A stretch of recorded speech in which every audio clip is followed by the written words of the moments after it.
Good afternoon, everyone. Welcome back to the Festival of Good Business, hosted by Canopy. My name is Ben Smock. I am the Director of Development with Canopy. And for those of you who are new to our organization or are tuning in to the live streams for the first time today, Canopy is a nonprofit organization that is growing Kentucky companies to positively impact people, our planet, and our future. And today is a very important day for us. We are trying to raise $10,000, which will help kickstart the Canopy Certified program, which is our certification that we've built that will empower Kentucky businesses to strengthen their ability to show up for people, to show up for our communities, to show up for the environment, and ultimately to create a premier ecosystem for good business, supportive business, mindful business throughout the state of Kentucky. And so today we're very proud to participate in Give for Good Louisville to help us raise this $10,000. And I want to start off by offering the opportunity, if you all are able to make a donation to Canopy, you can use the QR code on the screen right now, or you can go to giveforgoodlouisville.org and search for Canopy and make a donation that way, and we would greatly appreciate you for it. So I want to welcome our guest this afternoon. We're very glad to have Jecorey Arthur with us this afternoon. Jecorey is an award-winning teacher. He's a musician, a council member-elect, activist, and just an all-around wonderful Louisvillian and Kentuckian. And so we are proud to welcome Jecorey to the show. How are you? You know, I'm very impatient waiting to take this council seat and just dealing with the ins and outs of the transition. But I'm grateful to be healthy. I'm grateful to be healthy not only physically, but also just every other aspect of life and definitely professionally, and looking forward to growing with you all professionally and making some connections and doing what we can to grow businesses across this state. Thank you. And, it is always helpful to put it in perspective. And, I sit here healthy, my family's healthy. And so sometimes things like that really help, frame everything. It's very important these days. So I'm glad to know that things are well in your world. And I did not give you justice in terms of the intro. So would you share with our audience, a little bit about yourself, Jecorey? Obviously, multi-talented, you have many things going on. And share with our network what you want people to know about you and your work. Well, for starters, I would say I am my work. So I usually introduce myself with my names and the work that accompanies those names, the life that accompanies those names. I'm Jecorey, born, raised, and proudly still living in the west end of Louisville, the highest concentration of Black people in this state. I'm also known as Corey to 13 siblings, to which I am proudly the eldest of. I'm also known as Daddy or Dada to my 3-year-old. I'm known as 1200 as a performing artist, recording artist, as a composer who makes hip hop music as well as classical music. I have 2 degrees in music, specifically music education. I'm also known as Mr. Arthur when I'm teaching music or life skills or running mentorship programs around this city, around the world really. And known as Professor Arthur at Simmons College of Kentucky, our city's HBCU, where I proudly teach in the music department and eventually our social justice department. In January, I'll be known as Councilman Arthur. And that's me. That's what I do, what I represent, and who I represent. Good. Well, thank you. And it's very cool for the purposes of the festival today, and in general, to see somebody with such a rich background and with so many things that you have going on. And I'm curious, from your educational experience, and focusing on the future, we see a lot of our work at Canopy as educational, really uplifting the importance of good business practices, how Kentucky can, leverage the resources, leverage the power in business to make great things happen. So what is your perspective on, education in Louisville in the future with your students? Well, it's impossible to grow if you don't know. And a part of that knowing is definitely the education. It's knowing internally who you are, where you come from, your reality, and externally the people around you are the people that you want to serve. So when I'm working with my students, I often think back to a philosophy and a statement that my band director, Deborah Burnell, in high school used to always make in rehearsals and practices and run throughs and drills for marching band, concert band, and any ensemble she directed. She would always say, practice to perform.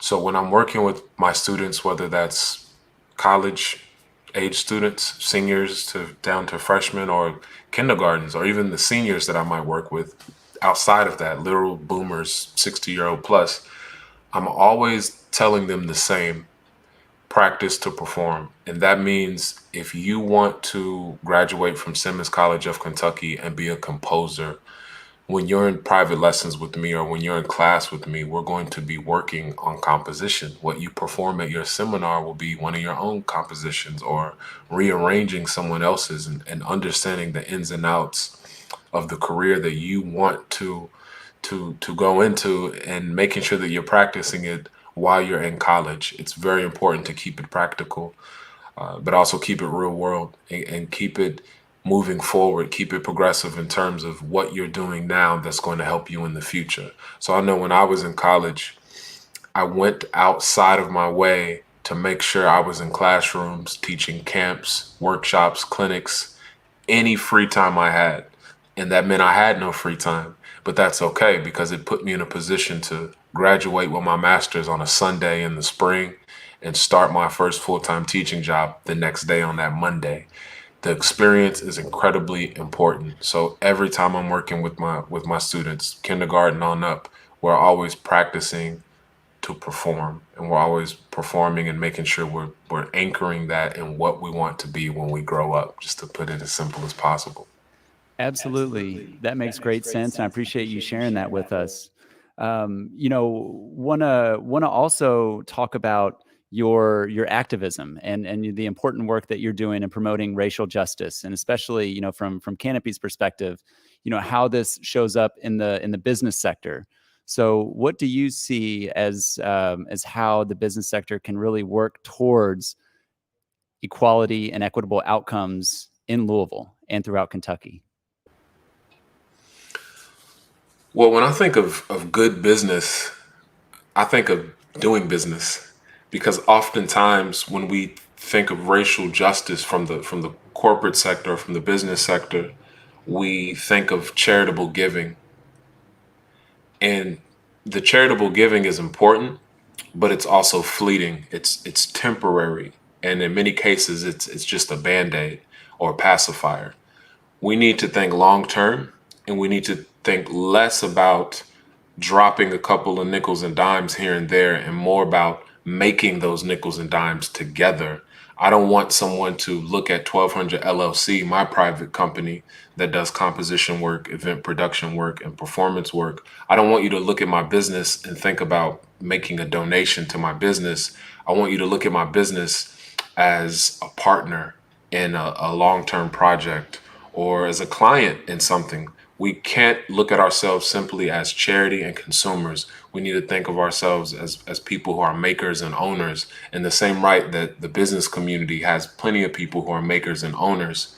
So let's move towards partnership more than anything. So good business is simply doing business. Now, the ins and outs of what that looks like, and the morale beyond there, and the practices, that's a different conversation. But to have that conversation, we need to be much so upfront about the fact that we need to just do business in the first place, because too often we don't think about doing business together. We think about charity and handouts. And I want to make sure that that's clear as we talk about the practices and maybe future conversations.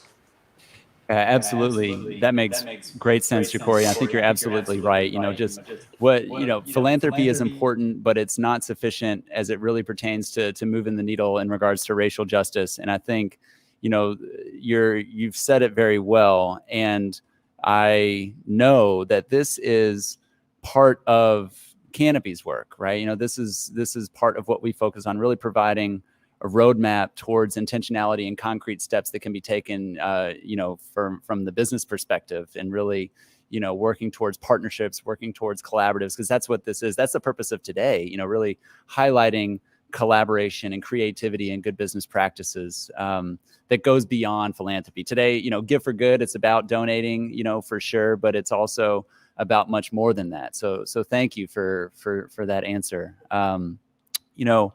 Also, council member elect, congratulations on that position. And, I am personally excited to see what you can accomplish. Share with us a little bit about what your vision is as a council member. We don't have enough time. But what I will share is that as the youngest person ever elected to council in this city, possibly in this state, I'm going to bring a perspective that has never been experienced before, because I have a whole new sense of urgency and really impatience when it comes to justice, when it comes to equity, when it comes to inclusion. You have probably a medium age or generation on the council of high Gen Xers, low boomers. And what that means is they have been in these positions or been in this city for decades, and to a certain extent become complicit in it becoming complacent. And I have not. I haven't even been here 3 decades. When I was born in 1992, the Black poverty rate was 21%. Now that I'm 28, the Black poverty rate is 35% point something. So when I look at the grand scale and the grand scheme of my life and my experience in Louisville, I see our conditions have continuously gotten worse. And I ask what our elected officials have done about it. And I ask what we as a community have done about it, because our elected officials do what we allow them to do. They work for us, we pay their salaries. And I'm ready to kind of ignite that reality for people who maybe never thought of it in that way, or who maybe never thought of being politically engaged or educated, or who maybe never even thought about being in politics. I never imagined being in this position, and I love to see so many people thinking about becoming elected officials. But in terms of specific policies and work that I'm going to do, JecoreyArthur.com has a long list. But something that I would like to kind of point out today as we talk about justice and equity is actually a policy that I think is going to be polarizing, but it's important to have this conversation as we look at our city's budget and think about making smart financial decisions. And that policy is equitable non-discretionary funds, or NDF. And that means instead of every council district getting the same amount, we divide up those dollars based on the poverty level or based on the need of your district. There's no reason why District 4, which has the highest concentration of poverty, should get the same amount of funds as District 9 or District 8, which has much more high affluent voters, high affluent in terms of education levels and wealth levels and home ownership levels. That is a conversation that needs to be had. If you don't need it, you shouldn't get it. And it's going to be a polarizing task, but we're ready to have those discussions as a city, as we've seen in the past few months.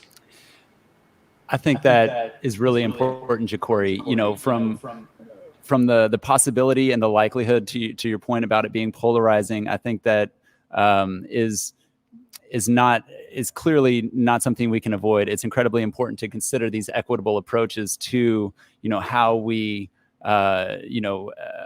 make funds available, throughout the city, throughout the state, really ensuring this equitable approach. It's so important. And I think the polarization with that, will be seen. And that's what we always need to reinforce from different perspectives. From our seat, we really notice the importance of providing equitable approaches within the workplace, how that shows up from a, financial distribution standpoint, especially, with your role on city council. I think it probably can be and will be polarizing, to your point, but it's too important. And, we're with you as you push for that. And so, I wonder how people can we can't be and how people can support your efforts, as a council member to pursue these equitable outcomes. Follow me online. Stay up to date with what is happening within your city, because it is going to impact you more than anything else outside of the city. We oftentimes go down the rabbit hole of thinking of national, federal politics. And I'm here to say that is important, but not as important as what's next door to you or what's a few miles away from you. That is going to impact you immediately. A perfect example is when you follow me on social media, JecoreyArthur.com, or go to my website, you're going to see a video that I just released talking about banning conversion therapy. This is a practice where our LGBTQ youth are going through this so-called therapy, getting electric shock, getting induced as far as like nausea and vomiting goes, looking at homoerotic images to quote unquote change them from being gay to straight or to stop them from being transgender.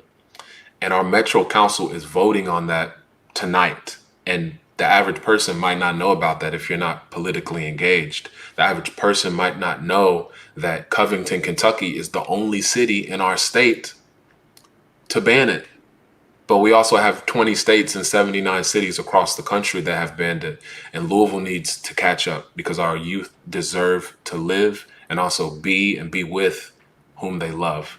And it's important to be politically engaged for reasons just as the one I just gave. So follow me on social media. You can keep up with everything that I'm doing and advocating for what people are saying and feeling around our community, from the LGBTQ community to the Black community, which I hold true to my heart and prioritize above anything and everything else. And if you follow me, you know that, because we have the greatest need. So please keep up, please stay engaged, stay active. I have a political Patreon where I'm doing political classes. It's just patreon.com/Jecorey Arthur. But let's make this city better. Let's make a Louisville for all. That's what I'm about. Thank you, Jecorey. That's incredibly well said. I have nothing to add to that. That's what I encourage all of our listeners to go do, to stay engaged, to take a look at Jecorey's website, to follow him on social, to continuously educate yourself, to know what's happening and when. And I look forward to seeing you as a council member, and I look forward to supporting your efforts. And I want to thank you again for coming by the Festival of Good Business today, for being the positive force in the community that you are as a teacher, musician, council member elect. We're so proud of our friendship and partnership, and excited for what you and we will accomplish. Peace, love, and justice. Peace, love, and justice. Thank you, Jecorey. Take care. All right. We are very proud to have Jecorey as part of the Festival of Good Business today. And as you can see, very important work that he is embarking upon. And I encourage you, based on his comments, to stay engaged, to stay informed, to figure out how you can bring individual approaches to community improvement, right? Today, a way that you can do that is through philanthropy. Canopy is trying to raise $10,000 that will help the continuation of our work, that will help launch the Canopy Certified program. So if you can, please make a donation to Canopy. You can use the QR code on the screen right now, just putting your camera up to it, and that will take you to our website. You can also go to giveforgoodlouisville.org and search for Canopy. I want to thank all of our partners in making today happen. So our matching donors at Interapt and Wilson & Muir Bank, our percentage of sale partners at Galaxy and Biscuit Belly, our trivia partners and prize giveaway partners at Louisville City FC and Racing Louisville FC. Thank you all for making today happen, and to all of you for donating to Canopy and helping us do the important work. So we'll be back later this afternoon with some more Festival of Good Business content. So stay tuned and take care until then.